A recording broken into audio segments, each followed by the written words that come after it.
This episode of the HP Outdoors Waterfowl Podcast is driven by Cornerstone Gun Dog Academy. CGA is the world's most comprehensive online gun dog training resource.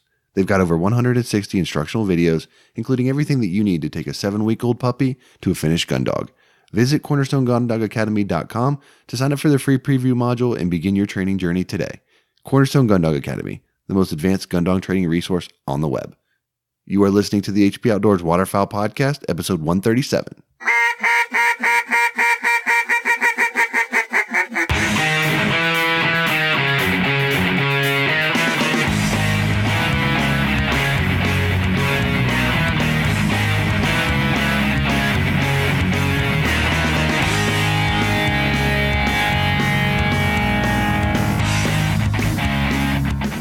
This week on the show, we're joined by Peter and Dane from Lifetime Decoys as the boys bring a brand new, innovative decoy to the market.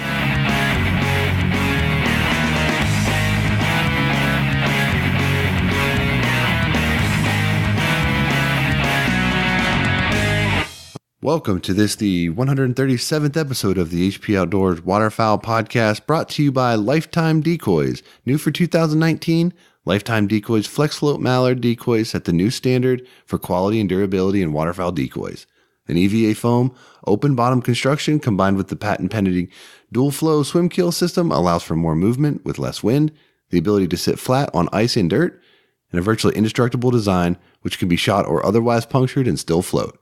Each decoy weighs only 11 ounces with the self-righting keel weights removed, or 19 ounces with the weights installed. Check them out and get more information at lifetimedecoys.com.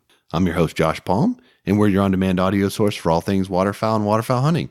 Check us out at hpoutdoors.com. You can find our podcast across any quality podcast directory out there, iTunes, Stitcher, Spotify, all the great ones is where you can find our show.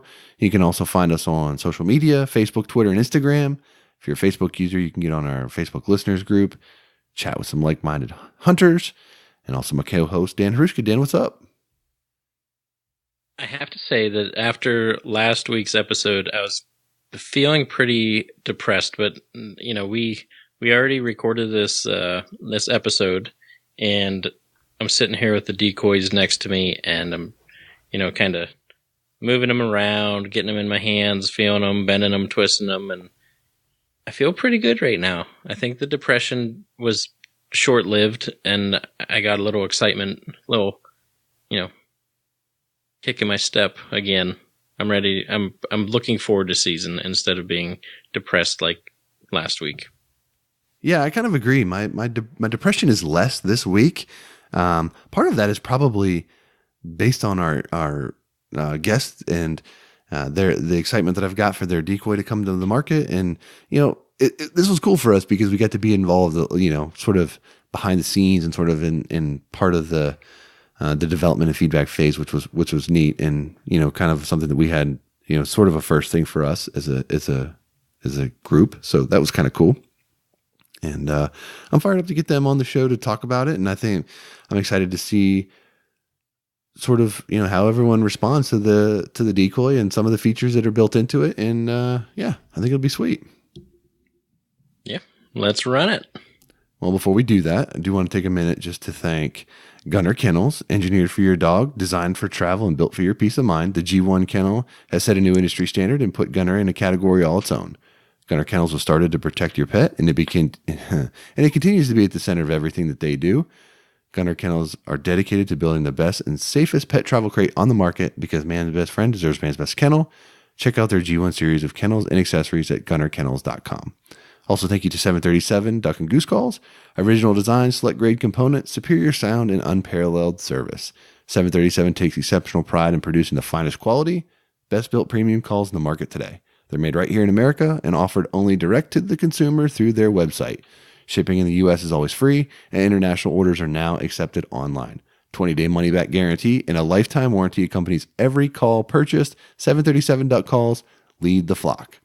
If you're interested in a discount on some of the gear that is supported by our show, head over to the discount code tab on the HP Outdoors website and see how you can save yourself some cash. All right, man, let's get into it. Without further ado, we'll welcome Peter and Dane to the show.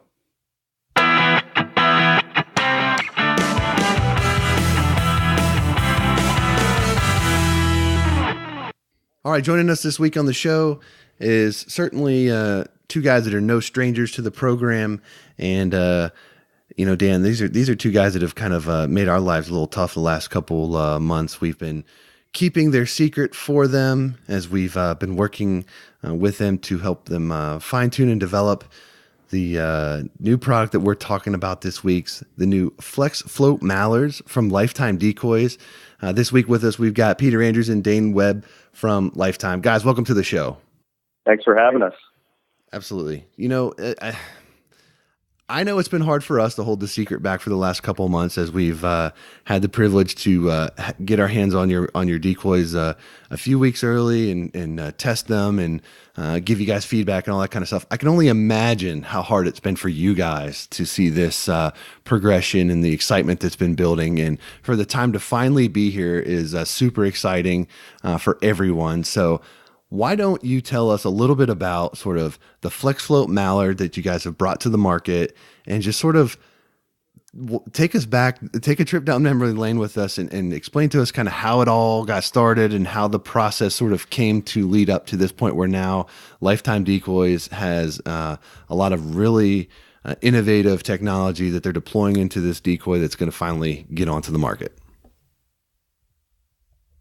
Hey guys, we're super excited about releasing this decoy because we've been working on it for like 4 or 5 years now. And the original idea was just the Crocs shoe material that floats and it lasts forever. It's super durable. So we were like, how do we make a, decoy out of this material? And, we've been through the process, lots of trial and error, and we finally are ready to release this decoy. We thought we might have been ready to release it a couple years ago, but we've done a lot of testing and improvements on it, and it's been a long time coming, but we're super excited about it. I think the most impressive aspect of developing this product was the way that we figured out that we wanted to do it. And it wasn't in a lab or an office. Peter and I were playing a game called Polish Horseshoes, or Beersby, and we were in Lake Travis in about knee-deep water. And Peter's shoe floated up to the top of the water and just leveled out and sat there.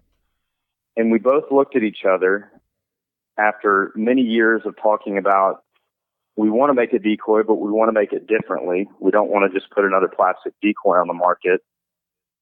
And we both looked at each other and said, this is the answer. And from that moment, that has almost consumed Lifetime Decoys as a company. So it's taken a long time from 4 or 5 years ago when that happened to having this finished product. But it's been, we're really proud of it. I think the original idea of just having a material that floats itself, that doesn't require an air pocket in the middle of the decoy to actually function, made a lot of sense to us. Aside from that, how light these decoys are relative to a hard plastic, it just makes all the sense in the world. So, yeah, it was definitely on delivery day when I got these and opened them up. It was what in the world is going on? Just something that you've never seen before. Super cool design. I have so many questions, to be honest with you. The first one I want to ask is, the company name, Lifetime Decoys. Was this an original thought? Like, was this what you guys wanted to start with, but it took too long to finally get to where you wanted it to be, or were the rigs the initial idea? And why didn't you call them Lifetime Rigs, or the company? Well, Lifetime Decoys sounds way better than Lifetime Rigs, doesn't it? It does. That was probably 80% of the choice right there. And I think when we came up with the name, it was just like, that sounds good. Maybe subconsciously decoys was the way to go, even though we weren't quite sure how we were going to go about it. But yeah, now finally the name of the company actually is going to represent what we're selling also. So we're really excited about that. Yeah, and it's funny because we talked about this before we got recording, but you know, as part of this launch, you guys have got a really sweet rebranding kind of going on with your logo and things like that, and that logo, that original logo, it sounds like was kind of Peter's baby, and he's a little bit not thrilled that now that it finally makes sense and resonates, it's time to change it up. So. You know, that's exactly right. You know, I felt like I came up with this really classy logo. I mean, not just regular logo. It was really classy, almost like an Orvis logo or something like that. And then finally, we introducing these decoys. I was like, yes, finally our decoys make sense.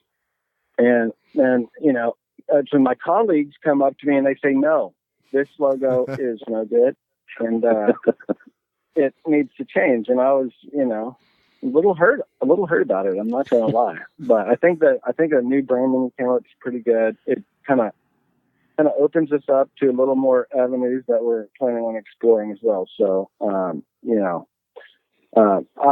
good with the change. And a lot of our branding revolved around Texas and Texas rigs. And for a lot of years, we did most of our business in the state, locally. So at this point, I think we've kind of outgrown that brand, and we certainly want to going forward. So it made more sense to get away from the Texas-centric branding and colors and move to a more simple logo. And we had help from some amazing people on that, and I'm really proud of the way it turned out. Yeah, it's super cool. Hey, let me ask you a question here. So this is kind of like becoming a thing here from Lifetime, with coming to the market with products that have unique and innovative approaches. And you know, recently, your blind bag was something that you guys brought to the market that had, you know, sort of the the traditional layout style bag, but with the versatility of a backpack and things like that. And that bag is awesome. I've seen, you know, tons of the guides that we hunt with use them and stuff, and I'm a huge fan of that bag. But I'm curious, did you guys was that something that was a learning experience that sort of like helped you with the decoy, or was it sort of like through the trials and tribulations of working on this decoy, you thought, you know, that piece helped you with the bag? Because again, you know, it's something that it's like, you know, when you bring products to market that are different, there's sort of a risk there, right? I mean, like you have to educate the customer or convey the value to that. And, you know, I think the bag has been wildly popular, and it's a similar deal as to kind of what you're going into with the decoy as well. Yeah, I just look at it like we have consistently looked for products that are out on the market, the best products on the market, and what their pitfalls are. I could never find a blind bag that I liked for a lot of reasons. And so you start with that concept, and you just start to build on what exactly is this missing, and how can we accomplish, how can we fix that problem? We did it with our Texas rigs. We got irritated with tangles and consistently having to replace them. Peter figured out that coated cable works better. And so, you know, you have a product, and that's where I think that's just where a lot of our focus has been, is just solving problems. And it's the same thing with the decoy. There are some fine decoys on the market. They look incredible. The realism, it just doesn't get any better than the top end stuff on the market right now. So that's one reason why we were really hesitant to even get into this market, is because it's so saturated and the product's so good. But some of the things that are not good about decoys is they crack when they're cold, they're heavy. You know, those two aspects alone, when we saw that Crocs shoe float, it's like, well, that's the answer to both of those things. You're not going to crack it. You can shoot it. It's still going to float. And then we started to think about, well, paint adherence would be really good on that material. And then as we started to learn more about the manufacturing process, well, we can get a lot more detail with this EVA foam relative to the thermoplastic that everyone else is using. So all these other aspects of the decoy just started to fall into place, and we realized this is a much better mousetrap. It's not just a little bit better. It's way better in a lot of different ways. For the blind bag, just like Dan was saying, we were just looking for, okay, what's missing in these blind bags? You know, my favorite blind bag that I'd used for 10 years was some $10 game winner, you know, from Academy. You know, it was just waterproof backpack, and all it had was a waterproof lid on the top. And there wasn't a zipper or anything. It was just, you could put it in the water. So we're just, you know, it's just what's the most, you know, efficient tool to use. So we were like, okay, let's make it a backpack. Let's make it waterproof when you put it in the water, and try and make it as efficient as possible for the hunter. And, you know, that's what we did for the decoys too, is just what can we do to improve it? We can make it, you can shoot it and it won't sink, and you can run it over and the paint won't change. And, you know, it's lighter. It doesn't make any noise when you carry it in. You know, all those improvements, they're subtle, but we felt like they were good improvements. So, yeah. Yeah, I was going to ask another two-part question. One, who designed the dual keel concept? Who thought of that? And two, I would like to know, you know, you guys are known for the rigs and just being, you know, top of the top. You're not going to break them. You're not going to bust them. I mean, they're just, you know, they're bomb proof. So how many times did you guys change different parts of the decoy during this process to get to a decoy that you could put your name on? How many times did you have to just, I don't want to say start over, but definitely didn't reach your level that you were comfortable with? So the original that we sent to have prototyped, we knew it was going to be an open bottom, kind of like a shell. And we needed to prove that concept first, that we could just make a decoy out of Crocs material with an open bottom. So we got that back, and that was a couple years ago, 2-3 years ago. And at that point, we started to test that original prototype in the water and seeing how it floated, what its issues were. And we wanted a self-riding decoy. I think that's kind of table stakes for all decoys now. They got to be self-riding if you need them to be.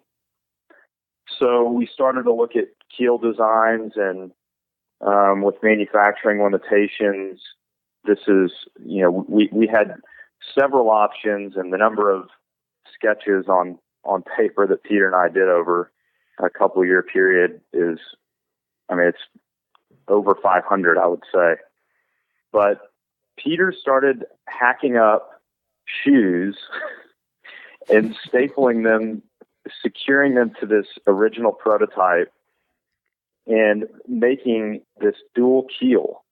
So like a pontoon style keel with one on each side of the decoy on the left and right side.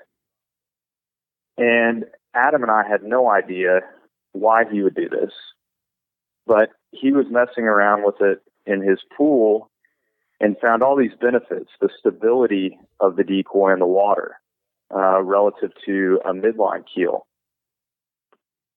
That one huge aspect. Then we started to realize that the decoy moves with that open bottom and curved keels on the side much better with way less wind. Almost any wake or the slightest wind will push that decoy because there's a suction that's created on the water with that open bottom. So then we knew that was a winner, but we had to put enough weight in these self-riding keels, or in these keels, to make them self-riding. So Peter got out his blacksmith gear and started making weights and making them different shapes and sizes, and eventually we figured out that we needed about 4 ounces in each keel to make them self-righting. So then we had to figure out how to secure it, and we decided, well, wouldn't it be a great idea if we could make these self-righting keel weights removable? And thinking that the decoys are so much lighter, 8 ounces lighter without the self-righting keel weights. And so the guys that are riding around on airboats, and they want to keep their weight down, or the guys who have to walk in public land, and they're normally limited to a handful of decoys because of weight. Now they've cut their weight in a third, or to a third, and can carry in a lot more decoys. So all of those changes took place over 2 or 3 years, and that's not even including the fine tuning of, finding the right way to secure the weight and the right shape and where to place it in the keel and all those kinds of things. Yeah, I mean, and it's taken a lot of renditions over the past 4 or 5 years to get this done. When we first started, we started with the idea of, okay, we want to make this out of crotch material, and okay, let's just send the manufacturer just a generic teal decoy and tell him to make it out of his foam material that's, like Croc shoes. So, of course, they send us a rendition, their first example of it. And, we do some testing and we're like, it's not going to work at all because, we don't have these huge keels on the bottom. Because the keels, what those keels do is they actually float those keels could float the lead weights themselves. So, when the decoy is sitting on the water, it's never going to be sitting low. It's always going to be sitting as though it doesn't have any weights at all, without the keels. But with the dual keel design, you get the advantage because it turns easily through the water. It's kind of like if you imagine turning like a circular buoy in the water versus turning like a 2x4 in the water. There's a lot less resistance with a circle or an ellipse shape than there is with a flat shape. So the dual keels serve to keep it up high in the water as well as enabling it to move in the water more easily, with wind, vibrations, and all that.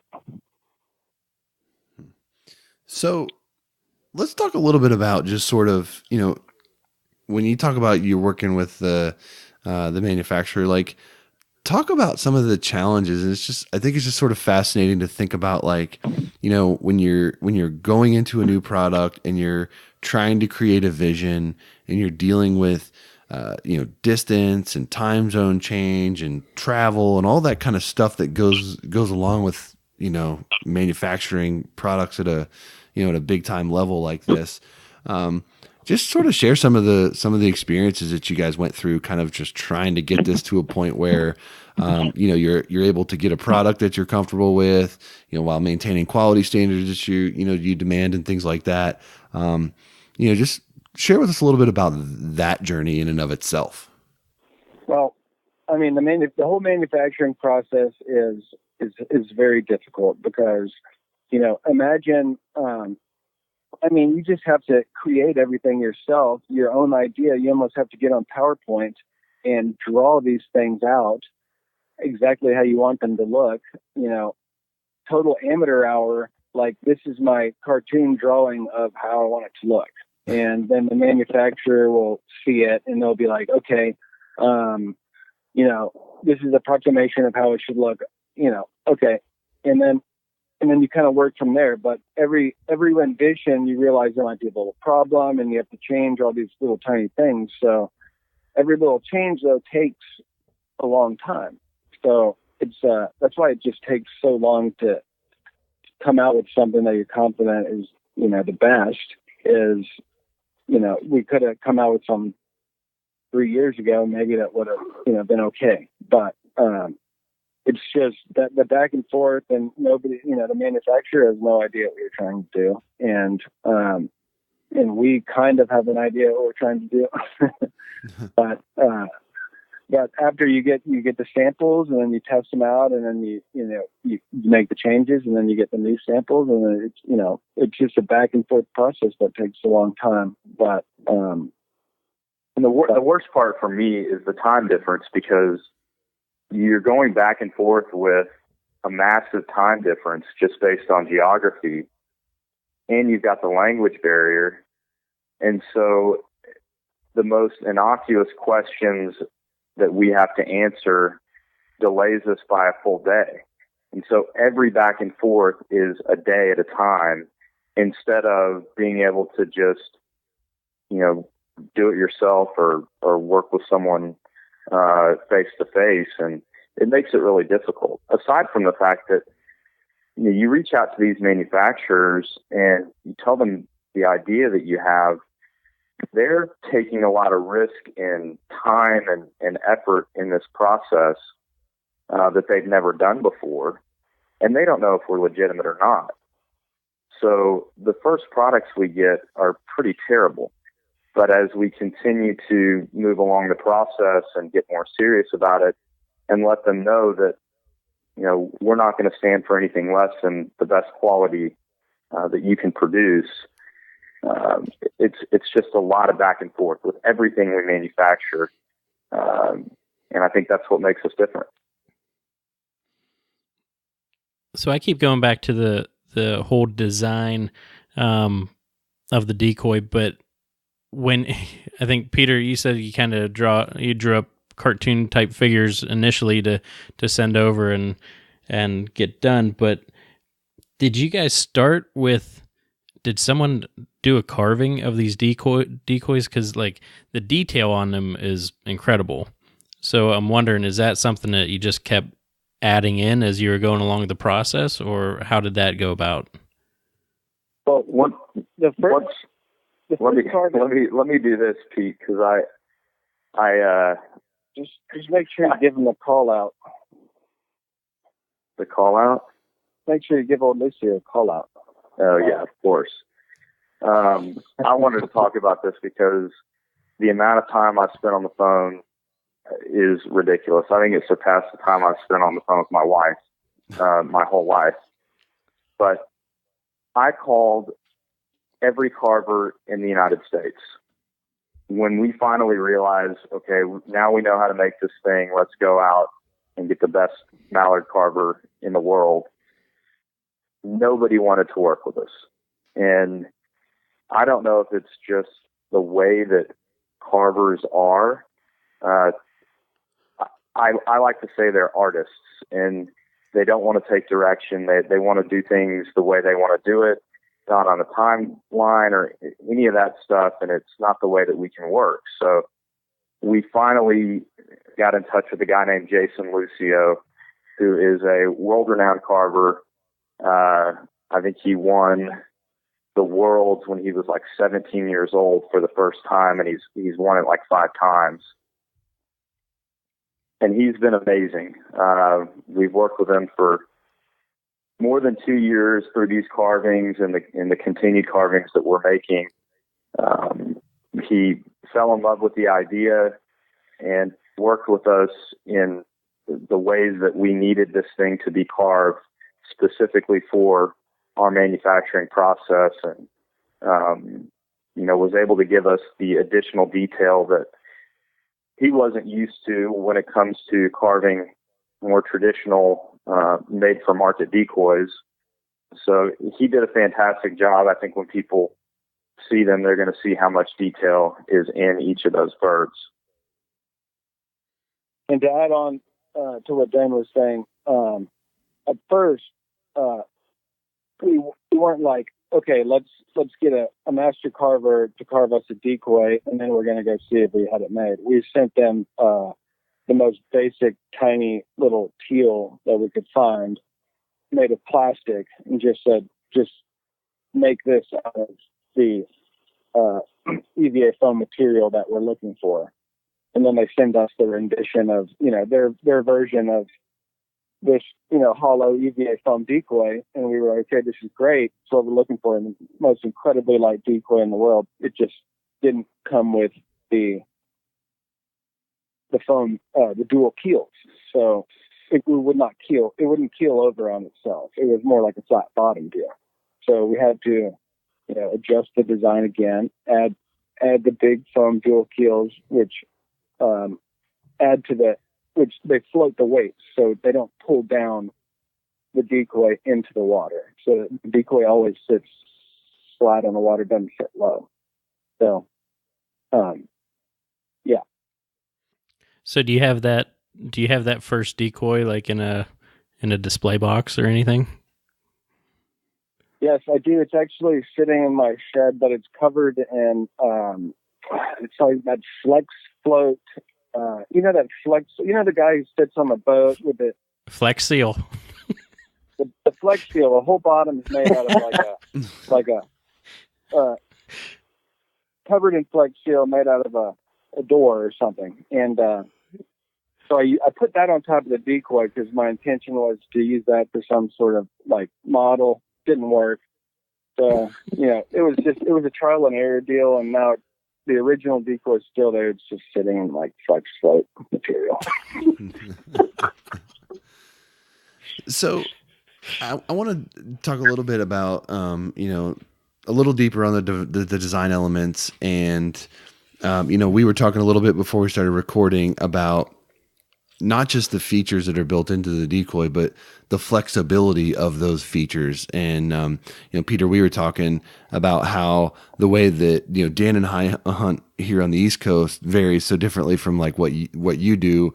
And just how the decoy can be adjusted to really fit each particular scenario. So, share with our listeners, if you could, some of that flexibility and kind of the things that we were talking about, and how the decoy can be adjusted and sort of flex towards whichever your hunting condition is on any given day.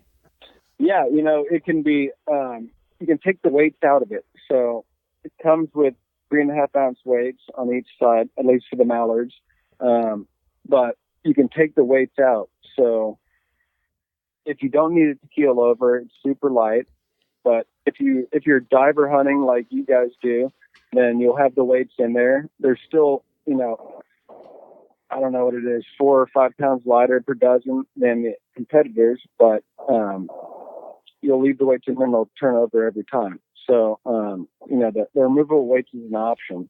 But one interesting thing that Garrett Walker was telling me, he spent some time in Idaho hunting the river system up there, and he was talking about those guys on boats with Garrett's BT1 boat rack and only being able to load 4 dozen decoys because of weight.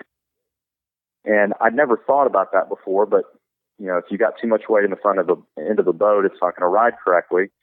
And so being able to remove the keel weights in that situation as well, a dozen of our mallards is, without the keel weights in, is 11 pounds. And our competitors are anywhere from 19 to 27 pounds. And when you talk about foam filled, it's much higher than that. Yeah, that's what I was going to ask you. I was like, that's probably not even the weight of the foam filled decoys that you're talking about. Exactly. Those are traditional thermoplastic, as light as it gets. Yeah. That's a huge deal. Everyone loves the idea of a foam filled decoy because you can shoot it and, it's not going to sink on you and you can beat on it and stuff like that. But that's the first thing that you hear when people talk about, and they're on internet forums and stuff asking for recommendations on decoys. It's like, yeah, you love foam filled, but if you got to hike it in or something like that, forget about it. Like, it's crazy. And I had actually ordered some Canada honkers one time and inadvertently got sent full foam filled honkers. And those things are like ridiculously heavy, so it's like, I hate hunting them because they're just so heavy. So it's awesome that you can get the same durability and all the things that you love in the foam filled, but with just such a lighter package. It really is super cool. Yeah, we're really excited to bring some different species to the diver hunters as well, because we think the design and the FlexFloat EVA really lends itself to diver hunting. I mean, you can only avoid shooting your decoys for so long in that situation. So with ours, you cut the weight considerably, and you still have all the benefits of foam filled. Well, and actually to touch on that, I've like when you shoot a foam filled decoy, it kind of does damage still, I mean, you could tell you shot it, right? And it's kind of all banged up, well, your material, is it more of like a self-healing where like you won't see like the big damage, or will it still kind of reflect the shot more like a foam filled would? Yeah, I like to liken it to like a block archery target. So the pellets would push in, but it's self-healing. Really, the only thing you're going to see is a little mark on the paint where that pellet went in. But outside of that, I mean, we shot it a dozen times, and it's totally functional. I think with a traditional foam fill, if you get a hole in the exterior, you're going to have water fill in that thing. So with ours, water doesn't enter the foam. It self-heals. So there's no water that's going to enter the decoy. That's awesome. And definitely useful for diver hunters. Josh, do you notice how he keeps calling me a diver hunter? Yeah, I mean, that's sort of fake news, but it's okay. I'm a diver hunter, so I can represent for both of us. I knew eventually that would come out, so I figured I'd put it out there first. Dane, I don't know if I told Dane, but I was at a friend's ranch a couple months ago, and I was trying to I put a pound of tannerite inside the decoy, because and I put a camera next to it. My intention was to blow up the decoy and be like, look, the tannerite can't even destroy the decoy. And I shot the thing 3 times with my 270, and the tannerite never went off. And I think, I couldn't see the tannerite thing in there. So, when I went and looked, it turns out that I just nicked the tannerite all 3 times. And so that's why it didn't explode. But after 3 270 shots, the decoy was completely untouched. And then the 270 bullet just went right through it like a sponge and no effect. So I thought that was pretty cool. I mean, you're not going to be shooting a 270 at a duck, but I mean, it works for 270s, 300 mags, whatever. Dang, speaks for itself, really. But, talking about we're recommending hunting with high caliber rifles over duck spreads. It's just an interesting story on the durability. Yeah, for sure. But, speaking of the flexibility, and I'm just, one thing, when you feel these decoys compared to other decoys, like they're, you can move them. They're flexible. How does the cold and heat affect them? Because I did see, you said Crocs a couple times, and I saw something on Facebook not too long ago that someone left their Crocs in their hot truck over the summer and they shrunk. So is there anything that people buying this product should be worried about dealing with cold or heat? We tested both, and we had an original problem with heat with the first version, or one of the first versions that we made, but we found that we could get a specialized version of this EVA, which is our own special formula, that will not have any adverse effects in heat. With regard to cold, I think Adam put one of the decoys in his deep freezer overnight and brought it out the next morning. He said it was hard as a brick, but he beat the hell out of it and no ill effects. The paint was completely undamaged. So it's still going to have some flexibility, but essentially there's no issue with cold.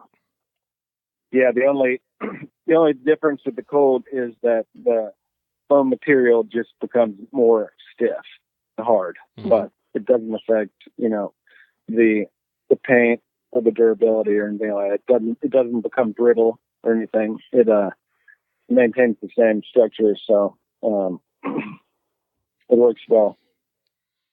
One thing that I want to thank you guys for is the rig connection is actually large enough that you don't have to drill it out. That was one thing that I knew from the start when we wanted to make a new decoy. The connection point on every decoy is plastic. Why no one has put a metal rivet in there to keep our decoy anchors from pulling through, which a lot of times is the first thing to fail on a decoy. I have no idea. It's such a simple thing. It's such a cheap fix. So we knew we were going to have a metal decoy anchor attachment on ours. And it just so happened we had to because of the foam material, but it works perfectly. And we couldn't be happier with how that turned out. That's one of those things. I mean, like the decoy rigs getting tangled, nothing annoys me more is when you get decoys and have to drill out the holes to be able to put your rigs in them. I'd get so, like, I don't get angry very often, but that's one of the times that I get angry, especially when it comes to duck hunting. But you guys definitely fix that. It's true. I get so mad because I try and shut the rig. Too. And sometimes the plastic holding is so thin. You're like, why is this? How could there be a hole hit there? And then like maybe there's another hole like deep in the keel, and you can't reach it unless you know, it's just impossible to get to that hole. So yep. we use this grommet that has teeth on it, and it holds great, and it's easily accessible. So we're happy about it. Yeah, when I first picked up the decoy, you know, the two things that jumped out at me immediately were the kind of the dual keel, form factor, and then the connection point. I immediately, was drawn to that and was, like, yeah, that's real smart. And, I think another thing I think that you guys have done that's smart here as I'm listening to you guys talk is, when you bring in a new decoy to the market and it's gonna, when people see it for the first time, it looks different than what they've seen in the past, and it's got some different features and things in the past. But like being able to say that it's, a croc-like material is very smart, because every guy, that's got a pair of Crocs, whether they prefer the 2-wheel drive or the 4-wheel drive orientation, they know what that material feels like. And so they don't have to wonder when you order a decoy, because a lot of times, materials come to the market and it's this and it's that, and you've never heard of it before. And they're, you don't know what that means. And you're kind of like, well, do I want to buy this one? Is it a risk or a gamble? And if I can't get to the store to feel it, like what, whatever. But a lot of people have Crocs and they know what that material feels like, or they've had them in the past or whatever. So I think that takes a lot of that sort of guesswork out of the, what exactly am I getting here as far as a material wise? And, you can sort of imagine when we're talking about shooting it with a rifle or whatever, like you can kind of get a better idea for what's happening there just because you've felt a Croc before and you kind of know sort of what you're dealing with. So I don't know if that was intentional or not, but I think it's pretty sharp. Yeah, I think you're right. It makes it a lot easier to conceptualize. I mean, it's like us. The idea was just so readily apparent when you think about, hey, a decoy made of Crocs material. It's like, that's brilliant. Why hasn't anyone done that yet? It's just simple. It makes sense. So I guess what's next for you guys? So this is coming out Monday. Your guys' release was yesterday, Sunday, when everyone gets to see what everything's about. What's going through your minds of what you want to fix next? Or is that, it's probably a secret, but I'm selfish and I want to know. So let me ask you a question before you answer that, if you choose to do so in any form or fashion. So this is, you guys are letting the cat out of the bag on Sunday. This episode's going to air on Monday. If people are interested in checking these out, where are they going to be able to physically go and see them? And where, like, are they going to be able to like purchase them? Are you going to, kind of what stores are they going to be carrying? That kind of thing. Like, where can they get access to them? And when do you guys project that availability will be? As so this past fall we had the well-renowned Rockhouse Motion filming a promo video for our Decoy.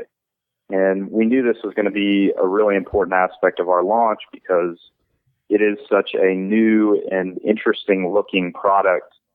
And there was probably going to be a lot of skepticism. So those guys spent the last fall using and filming over the Decoy. And we're really excited for that video to launch. And I think the easiest way to find out information about the Decoy and really get all the details is to either follow us on Instagram or Facebook or sign up through our website for our newsletter. And on Sunday, you'll be the first to get that Rockhouse Motion video and really get an idea of what the Decoy is all about and all the features that come with it. And as for next year, we, of course, since we're super excited to launch the Mallard line, we got some other decoys coming. So we're thinking maybe some widgeon, maybe we are from Texas, so we might have to throw some teal in there. And, we've got some pretty good goose designs in the works. So we got lots of stuff in the works. Everyone's going to have to stay posted to see when we come out with everything, but we're super pumped about all of it. Well, I can't speak for Dan, but I mean, I like to shoot canvasbacks and bluebills, so just kind of saying. So kind of move that up to the front, yeah. So we'll put you down on the canvasback and bluebill list for the next decoys to be created. Yeah, put me in on the pre-order for that guy. I'm into it. No, guys, but seriously, I mean, this is like your hashtag. It's innovative, and it's just. I think it's going to blow a lot of minds, especially when people get their hands on them. Just the feel and the way they move. I mean, it's. I think you all knocked it out of the park. So, we wish you luck with the whole release, and hopefully people get out and buy them because I think they're. I don't know how big of a stock you have, but I have a feeling that they're going to be gone pretty quick.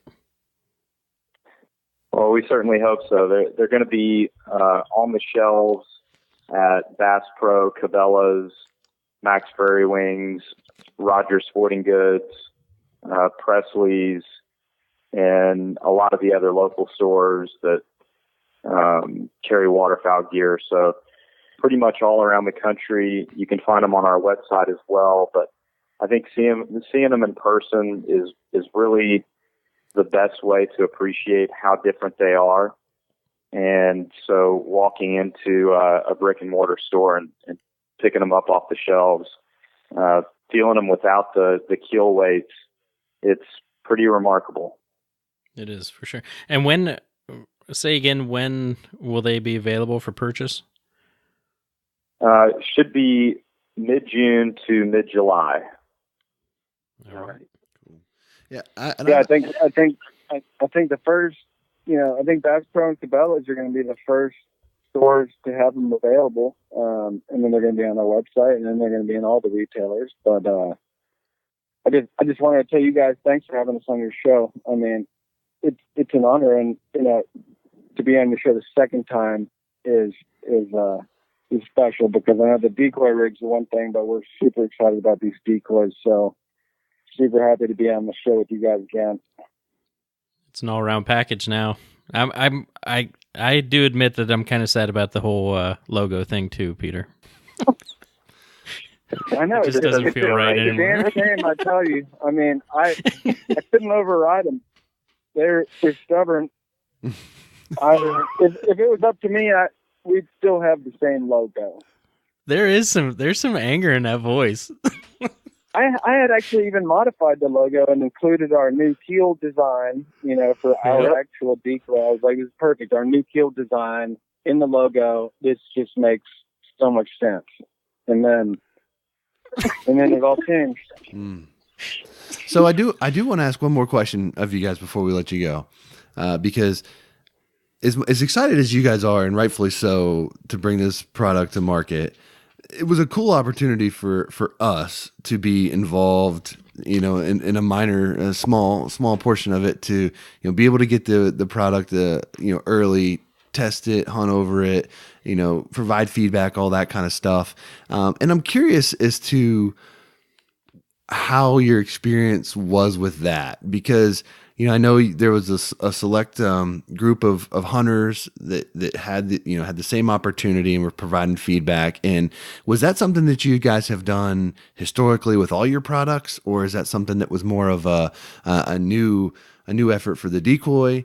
And how was that product? Because inevitably you're asking for feedback, and it's kind of like everything in life. It's like you walk into your boss's office and you say like, okay, I'm ready here for my feedback. And they give you sometimes some tough feedback, and you're like, oh, like that didn't feel great. Like, maybe kind of thing. So, there's obviously like a learning, and, and it's all like trudging towards like the final product, but like, how was that experience working with, the handful of people within the industry that you've got the decoys to ahead of time and sort of got their feedback? And, again, like for us, it was just a really cool opportunity to be involved in something like that. So I'm curious to, sort of your guys' optic on that experience as well.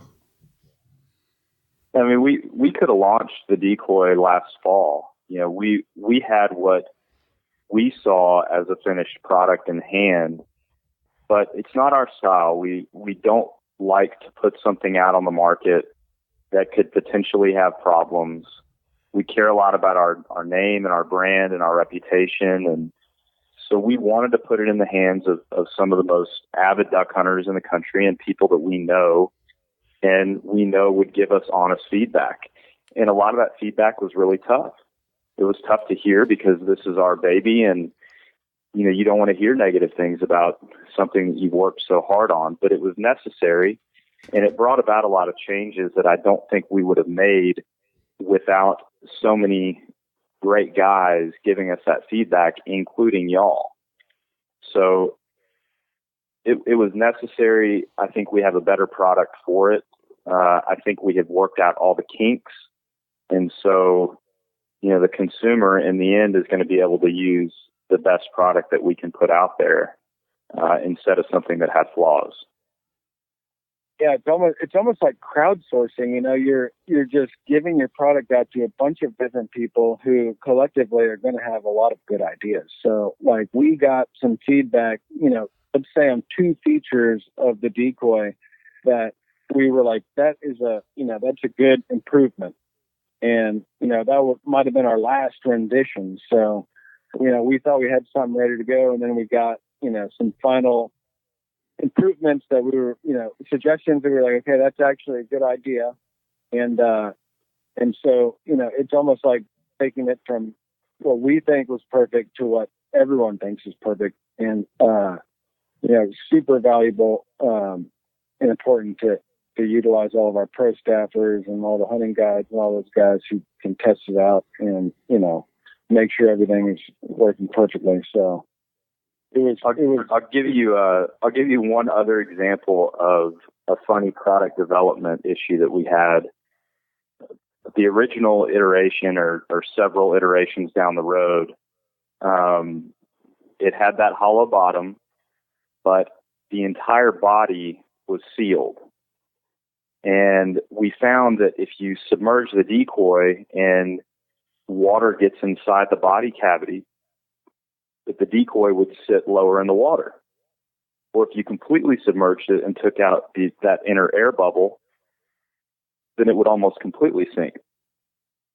So, none of us are engineers or have any background and information there, but Peter sends Adam and I a text message of himself in his pool with 2 styrofoam coolers taped together, floating in the water. And we're both like, what are you doing? We got important stuff to do, and you're taping coolers together. So he figured out with this method that if we put a porthole in the Decoy, that it would always float back to level because it would release that air.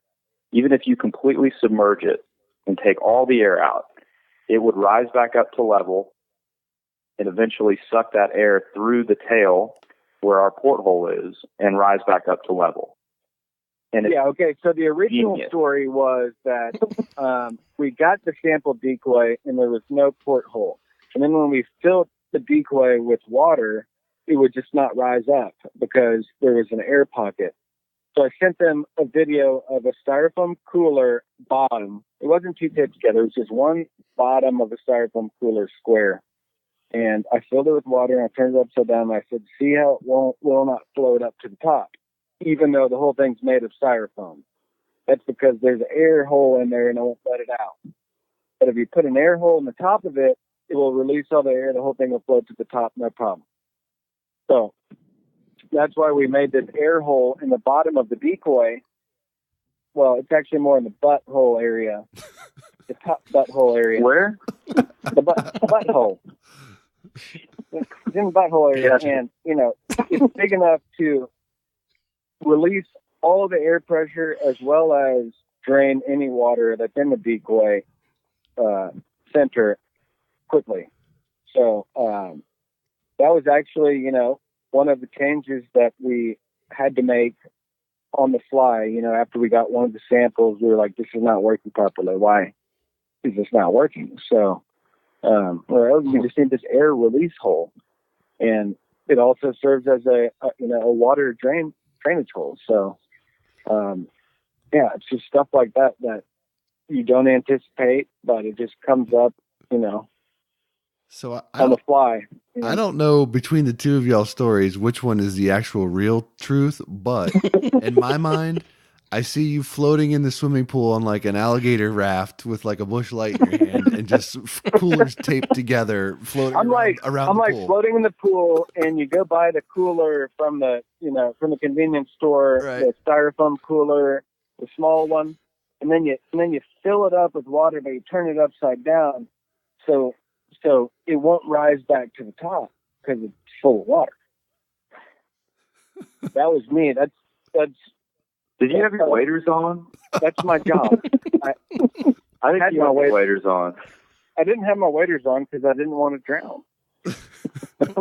Jeez. It's a deep pool.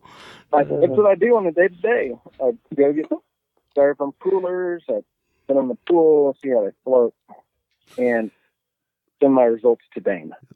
And that, ladies and gentlemen, is how a decoy is made. So exactly, it's really easy. Super scientific stuff going on. Beautiful. All right, Dan, what do you think? You got anything else for the guys here before we let them go? No, I'm super pumped for you guys to get this out and for everyone to see it and see the conversations in our group and the feedback from the show. So I'm excited for y'all and excited to keep using your products. You guys you're crushing it. So keep it up and keep an eye out for other things you want to change. We'll be following. Yep. I'm working on some new logo apparel right now. I'll send you guys all new hats and shirts with the great new logo that we've got. It's much better than the old one. Nice. Well, definitely head over to Hey, thanks.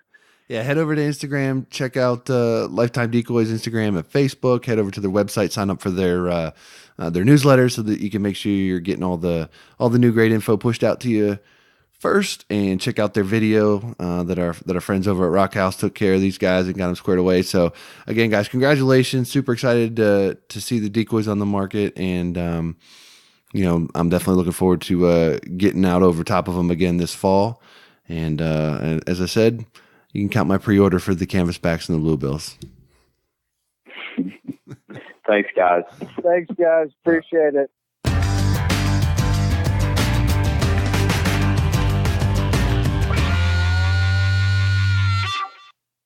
All right. Thanks again to Peter and Dane for taking some time to join us and discuss the new decoy that's coming to the market. And again, it's one of those things, man, where it's an innovative product. It's got some really slick new design features, and I'm definitely looking forward to seeing everyone's reactions and getting their feedback and seeing what they think. Yeah, man. After talking with him, it has to be so much fun to work on a project like that, but then also so frustrating. Like they were saying, just the language barrier and everything going through that. But then just excited for him. It's finally to market after over 4 years of working on it. And, like Dane said, you think you have a final product, and then you give it out to people, let them run it for a year, and then you get the feedback and have to change more things like that. It would have to be very tough to take that feedback. But like you said, they're putting their name on it, and they're known for quality. So it has a standard to live up to, and it's a very high standard. And I believe these decoys are going to hit that mark. I'm excited, like you, to see how people react to them. Yep. Absolutely. Completely agree. And I also like that they call me Diver Hunter. Yeah, that's another issue altogether. I had to bring it up because I knew you were going to say something eventually. So I definitely was going to. I had to lessen the blow. But. Yeah. Anyway, all right. I think we've done enough on this week. You got anything else? One last thing before we close it out? I don't think so. Okay. Well, before we do get out of here, I want to just take a minute to thank Lifetime Decoys, Gunner Kennels, 737 Duck and Goose Calls, and Cornerstone Gun Dog Academy, the world's most comprehensive online gun dog training resource. They've got over 160 instructional videos, including everything you need to take your 7-week-old puppy to a finished gun dog. Head over to cornerstoneGunDogAcademy.com to sign up for their free preview module and begin your training journey today. Cornerstone Gun Dog Academy, the most advanced gun dog training resource on the web. All right, that does it for episode 137. Hopefully you enjoyed our discussion with the guys from Lifetime, and you head over and check out their new decoy that's coming to the market this week. If you're new to the show, you can head over to hpoutdoors.com or iTunes and get caught up on all the past episodes of the show. If you're over on iTunes, if you'd leave us a 5-star rating and review, we'd certainly appreciate it. It helps like-minded hunters just like you find our show. That's going to do it for this week. Till next week, for Dan, I'm Josh. Take care.